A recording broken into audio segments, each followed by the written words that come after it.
Ok. Mesdames et messieurs, bonjour et bienvenue dans une nouvelle vidéo. Quoi?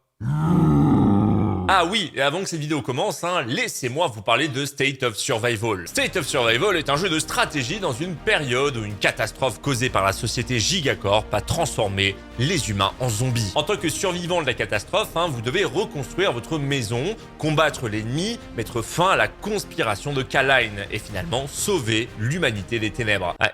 Rien que ça. Et bien entendu, le jeu est disponible sur iOS et Android. Et surtout, le jeu est gratuit. J'ai pu le tester, franchement, j'ai beaucoup accroché. La prise en main est simple, le jeu est addictif et surtout, l'évolution est vraiment rapide. Mon personnage préféré restera Rusty, un mec qui n'a pas peur de prendre les devants pour démonter du zombie à coups de pompe dans la tronche. Et également dans State of Survival, les joueurs peuvent obtenir presque tous les héros gratuitement grâce aux missions principales. Chaque héros a sa propre histoire et des compétences uniques. Alors n'hésitez plus, utilisez le lien qui est en description pour pouvoir télécharger le jeu et si vous arrivez au niveau 6, vous serez automatiquement inscrit dans le giveaway de 20 cartes cadeaux Amazon d'un montant de 50 €. Utilisez aussi mon code créateur GibsySOS qui vous permettra d'avoir un pack de démarrage avec beaucoup de ressources pour commencer le jeu.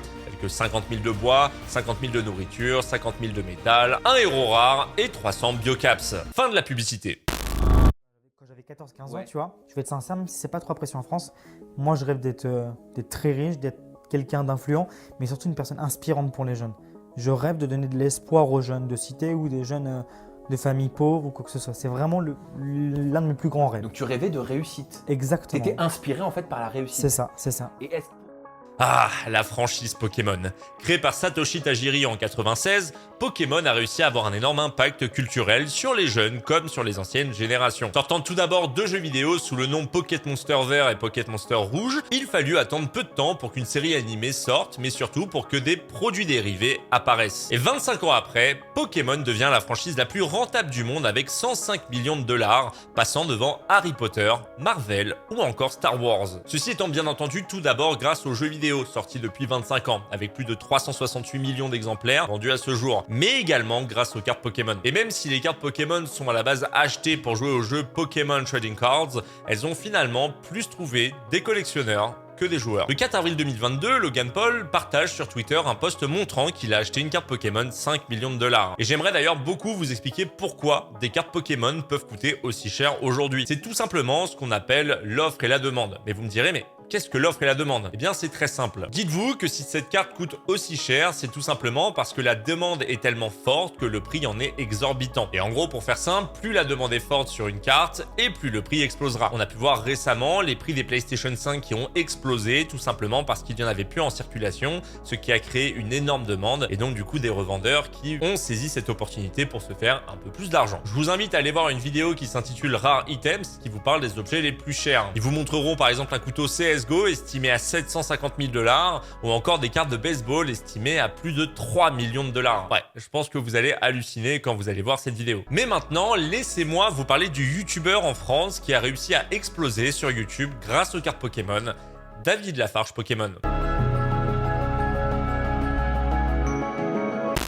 David Lafarge Pokémon commença sa chaîne le 26 juillet 2013. Il commença tout simplement avec des vidéos où il présente ses cartes et ouvre des boosters Pokémon. Des vidéos simples, sans cut, mais une passion envers Pokémon chez ce youtubeur qui en ressort et qui apporte ce côté attachant chez lui. Mais il faut savoir qu'au démarrage de sa chaîne, les vidéos ne marchaient pas tant que ça. Ma première vidéo, elle a fait genre 4 vues le premier jour. Je sais pas, ça m'a plu. Et je me suis dit, bah pourquoi pas en faire une deuxième et pourquoi pas en faire une troisième. La passion et surtout cette envie de partage lui a permis de garder cette persévérance et de sortir continuellement des vidéos dans l'univers Pokémon. Mais il y a quelque chose que j'ai pu remarquer chez David à l'époque et que je trouve assez touchant. C'est le fait qu'il est relativement proche de sa communauté. Au-delà des vidéos où il ouvre des cartes Pokémon, on peut voir pas mal de vidéos où David partage avec sa communauté son évolution et cette envie d'échanger avec elle. Et ce qu'on peut dire, c'est que David a réussi en seulement 2 ans à gagner une communauté solide en atteignant les 200 000 abonnés dans un concept de vidéo qui est à la base réservé à un public de niche. Et quand même, beaucoup doivent se demander, mais qui regarde ce genre de contenu qui vient à la base d'une franchise réservée aux enfants? Eh bien, laissez-moi vous expliquer. Vous avez dû voir depuis des années des case openings arriver sur YouTube où le concept est d'ouvrir des boîtes virtuelles sur certains jeux. On a pu voir Counter-Strike,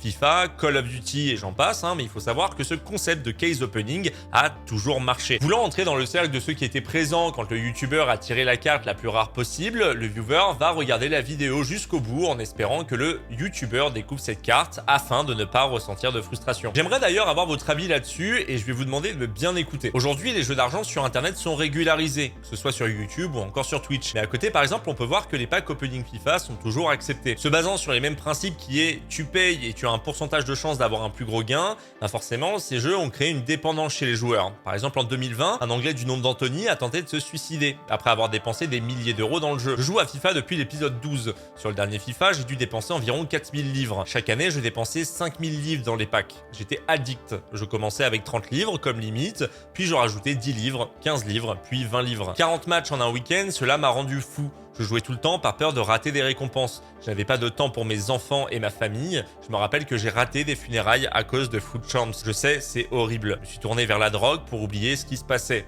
À ce moment, j'avais 12 000 livres de dettes en achetant des points FIFA. Concernant le fait de pousser les joueurs à dépenser beaucoup d'argent pour avoir la possibilité d'avoir une équipe de rêve, le vice-président en charge de la marque FIFA a répondu. Ce n'est pas une question de monétisation, mais d'engagement des joueurs. Chaque élément dans ce mode peut être utilisé gratuitement. Il ne s'agit pas d'inciter les gens à dépenser. Sauf qu'un YouTuber a calculé le temps nécessaire qu'il faudrait pour avoir une équipe de rêve sans mettre de l'argent dedans, et il faudrait 22 000 heures. Du coup, la question que je me pose avec ce genre de jeu qui a le même principe que les jeux d'argent, c'est est-ce qu'il ne devrait pas y avoir une phrase pendant le stream ou pendant la vidéo pour expliquer qu'on peut en être facilement dépendant et que ça comporte des risques comme pour les jeux d'argent. Sachant que le YouTuber ou le streamer est également influenceur, ça pourrait pousser beaucoup de personnes à tomber dans cette dépendance également. Je ne critique par contre en aucun cas le fait de faire ce contenu, parce que moi-même j'aime ce type de contenu. Je me demande juste s'il serait pas important de protéger les viewers. Bien souvent, les clips qu'on voit sur internet, que ce soit pour le casino en ligne, les cartes Pokémon, les packs opening FIFA, ce sont les gains, puisque c'est ce qui rapporte le plus de likes et le plus de retours. Sauf qu'il faut se dire que ça correspond à 30 secondes de vidéo sur des heures d'ouverture, que bien souvent la perte est bien plus grosse que le gain. Et peut-être que dans le futur, je vous parlerai du scandale qu'il y a eu autour des streamers et des packs opening FIFA sur ma chaîne secondaire,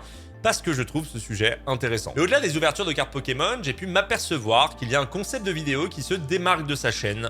Les dégustations. Commençant avec des dégustations simples de produits Candy-san, marque créée par Ici Japon, un youtubeur que j'apprécie beaucoup d'ailleurs, que je ne peux que vous conseiller. On peut voir que le nombre de vues est en moyenne 4, 5, voire 6 fois plus important que ces vidéos sur Pokémon, que ce soit les let's play ou encore les ouvertures de boosters. En soi, c'était pas une mauvaise chose, avec beaucoup de vidéos sur Pokémon. De temps en temps, le fait de changer de contenu, comme faire des swaps, des vidéos annonces, remerciements, ça change. Et on peut voir que sa communauté apprécie. J'adore vos vidéos de dégustation Candy-san. Énorme, continuez des vidéos comme ça. Ce serait trop cool de faire la 3e dégustation le plus rapidement possible. J'adore. David mit du temps à refaire ce type de contenu, se focalisant principalement sur Pokémon. Ce genre de concept était rare. Sauf qu'il y a eu un déclic chez David Lafarge en 2015. Lors d'un échange avec Cyprien et Squeezie, c'est en venant d'atteindre les 100 000 abonnés que David décide d'arrêter son école de communication pour se mettre à temps plein sur YouTube. On n'a pas du tout parlé de cartes Pokémon. Pendant littéralement 1 heure, ils m'ont convaincu d'arrêter les études pour me lancer sur YouTube à plein temps. À la fin de ce restaurant, ma décision était prise et j'arrêtais les études pour être à fond sur YouTube. Et pour moi, c'est à partir de ce moment-là où nous avons eu affaire à un second David Lafarge. Passant de une vidéo par jour, voire tous les 2 jours, à partir de 2016, David Lafarge a décidé de grimper le plus rapidement possible sur YouTube en faisant minimum une vidéo par jour. Pour l'époque, c'était une très bonne idée parce que YouTube avait tendance à récompenser ceux qui étaient les plus réguliers sur la plateforme. Et pour David Lafarge, le succès a été instantané. Avec des millions de vues par mois dès le moment où il a décidé de se consacrer à 100% à sa chaîne, David Lafarge Pokémon a gagné 1 million d'abonnés en seulement 2 ans. Certes, tout d'abord grâce à l'ascension de Pokémon Go qui lui a permis de faire en moyenne 500 000 vues par vidéo, mais également, et justement nous arrivons à la deuxième partie, grâce à un contenu plus fast-food. Je vous ai dit plus tôt que les dégustations Candy-san avaient un énorme succès sur la chaîne de David, avec près de 1 million de vues sur chacune des vidéos et des commentaires positifs. Eh bien, ce genre d'épisode hors série pouvait tout à fait passer sur sa chaîne qui à la base parle de Pokémon. Sauf que ça ne s'est pas passé comme prévu. En faisant de YouTube son métier et dorénavant bossant pour une société qui te forme à faire du chiffre, David a décidé de passer à la vitesse supérieure en proposant plus de dégustations sur sa chaîne. Dégustation Giga Tacos, dégustation d'insectes, dégustation du plus gros bonbon du monde ou encore dégustation de McDo. David David est passé d'une vidéo de temps en temps à une véritable série sur sa chaîne YouTube, ce qui n'a pas plu à ceux qui suivaient sa chaîne pour juste voir du contenu Pokémon. Ce qui nous amène au 2 décembre 2016 où David Lafarge fait une vidéo à chaud. Je sais pertinemment qu'il ne faut pas faire de vidéo à chaud. Et dans cette vidéo, il répond aux attaques des personnes qui disent que David Lafarge perd en passion en faisant plus de vidéos dégustation, parce que ça fait plus de vues pour gagner plus d'argent. Et la vérité, c'est quoi? Tu veux savoir la vérité? Si David Lafarge Pokémon, ça devient David Lafarge. Et si j'enlève toutes les vidéos Pokémon de ma chaîne YouTube et je laisse que les dégustations et les challenges, tu vois, je gagnerai 5 fois, 5, 6 fois plus, 7 fois plus d'argent par mois. Et ouais, je gagnerai plus d'argent. Et ouais, beaucoup plus d'argent, hein. Et j'aurai plus de propositions de partenariat.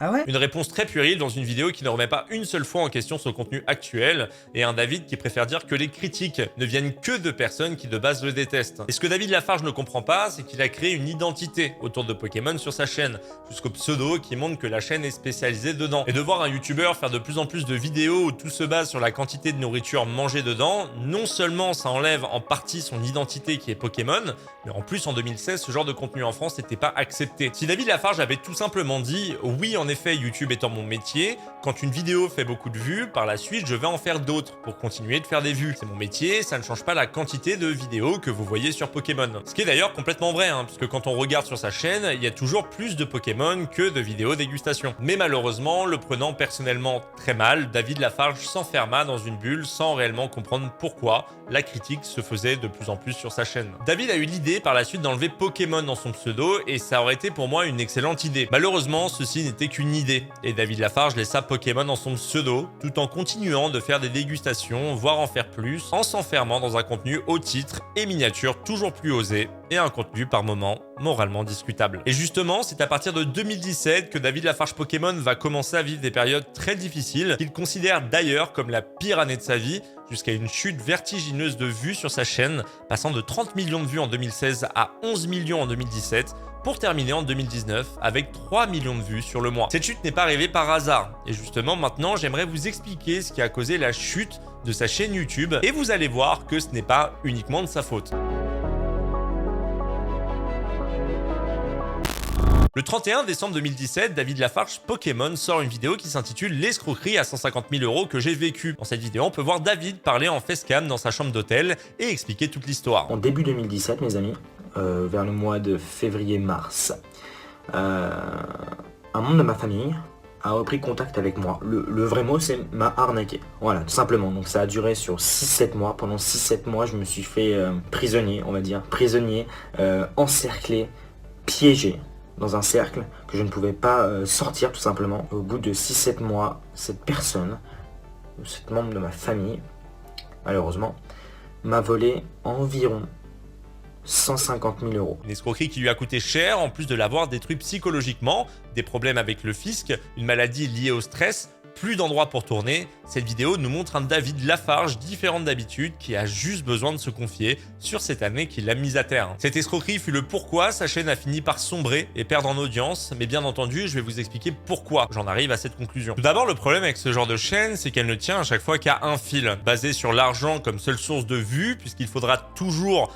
des boosters plus sensationnels pour que le viewer ait envie de cliquer sur la vidéo, ou encore espérer que les youtubeurs retrouvent l'envie d'ouvrir des boosters avec lui. Ce qui nous amène constamment à une courbe sinusoïdale, avec en haut le cercle vertueux et en bas le cercle vicieux. Dans le cercle vicieux, David ouvre des boosters qui sont assez rares. Les boosters étant rares, les viewers cliquent sur la vidéo. La vidéo faisant des vues, elle rapporte davantage d'argent à la chaîne, ce qui permettra à David d'acheter des boosters encore plus rares et faire encore plus de vues. Dans le cercle vicieux, David n'a pas assez d'argent pour ouvrir des boosters rares et ouvre des boosters plus basiques. Les viewers sont moins attirés par la vidéo et ne cliquent pas sur la vidéo. La vidéo faisant moins de vues, elle rapporte peu à la chaîne et David ne pourra pas acheter de boosters plus rares, ne pourra qu'acheter d'autres boosters basiques. Sans oublier également que les boosters coûtent de l'argent et forcément, en plus des charges qu'il a payées de son côté, s'il n'a pas assez d'argent pour s'acheter des boosters, il ne pourra pas sortir de vidéos. Ce qui fait qu'il va y avoir une irrégularité sur sa chaîne et on sait tous que sur YouTube, quand on devient irrégulier, c'est le moment où notre chaîne stagne ou perd en audience. Et justement, David a vécu ce cercle vicieux jusqu'en 2019. Ayant de gros soucis d'argent, il explique dans sa vidéo du 3 août 2019 qu'il a dû revendre toute sa collection. La vérité, c'est que donc du coup, David, as-tu encore une collection de cartes Pokémon? As-tu encore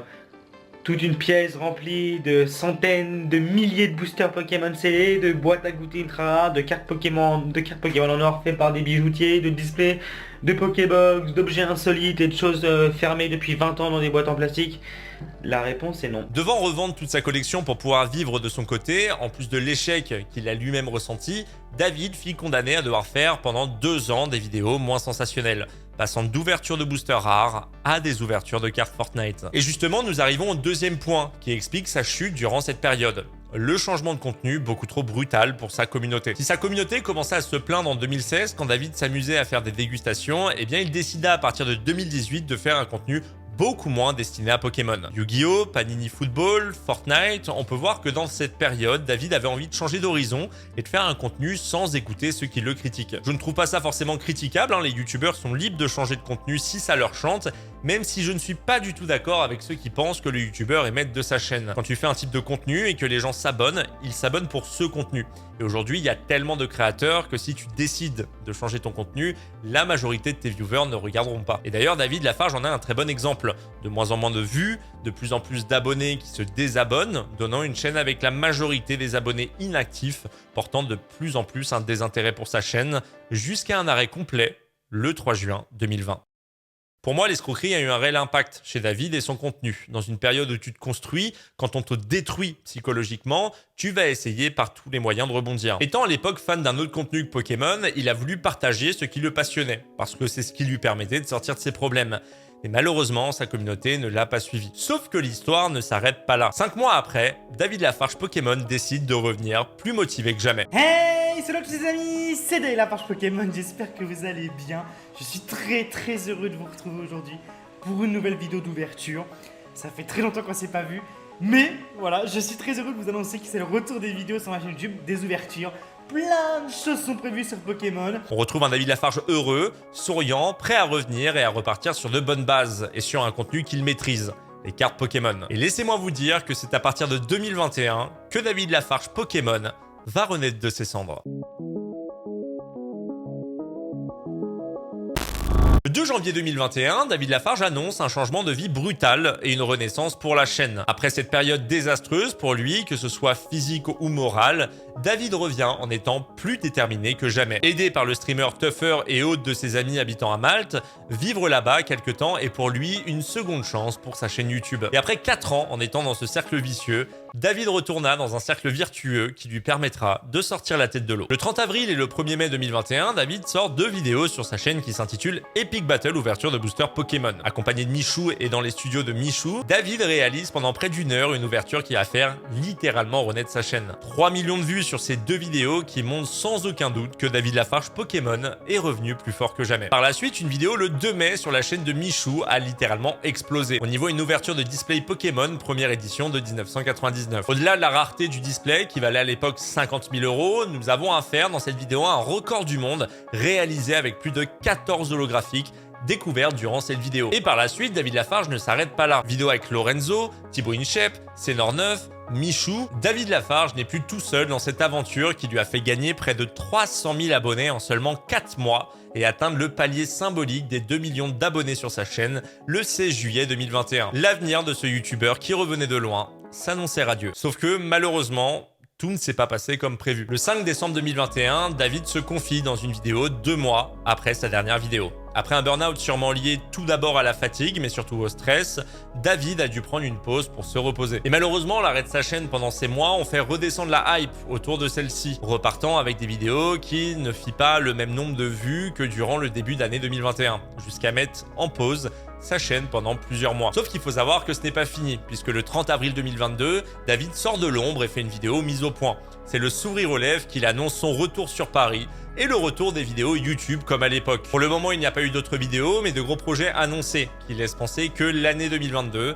sera une année encore plus belle que 2021. Je ne sais pas ce que réserve le futur de David Lafarge, mais d'analyser sa chaîne m'a permis de me rendre compte de quelque chose. Peu importe le contenu, peu importe votre personnalité, sur YouTube, Il y a des hauts et des bas. Ce que je peux critiquer par contre chez David Lafarge, c'est le fait que dans la période où les dégustations marchaient bien, il n'assumait pas forcément ce contenu. Et plutôt que d'accepter la critique, il préférait se dire que ce n'était que des rageux, alors que certains commentaires étaient vraiment pertinents, s'enfermant dans un déni qui l'empêchait d'évoluer. Mais aujourd'hui, David a beaucoup grandi, et j'espère vraiment pour lui que dans le futur, il saura utiliser son passé compliqué pour en faire une force et revenir sur YouTube. Aujourd'hui, David fait partie des premières chaînes Pokémon en France et dans le monde, et ça nous montre que même en étant dans le top, on n'est jamais à l'abri sur YouTube. En tout cas, je vous remercie d'avoir regardé cette vidéo jusqu'au bout. J'espère qu'elle vous aura plu autant que moi. J'ai pris du plaisir à l'écrire. Si c'est le cas, bien entendu, je vous invite à like cette vidéo, mais également à vous abonner et à mettre la cloche pour être informé quand je sors une future vidéo. Je vous invite également à me suivre sur Instagram. C'est le réseau social que j'utilise le plus. Je vous informe quand je sors une future vidéo. Voilà, n'hésitez pas, c'est gratuit, le lien est en description. Il est temps pour moi de vous laisser. Merci à tous. Je vous souhaite une excellente journée ou une excellente soirée. À très bientôt. Prenez soin de vous. Profitez de la vie. C'était Sir Gibbsy.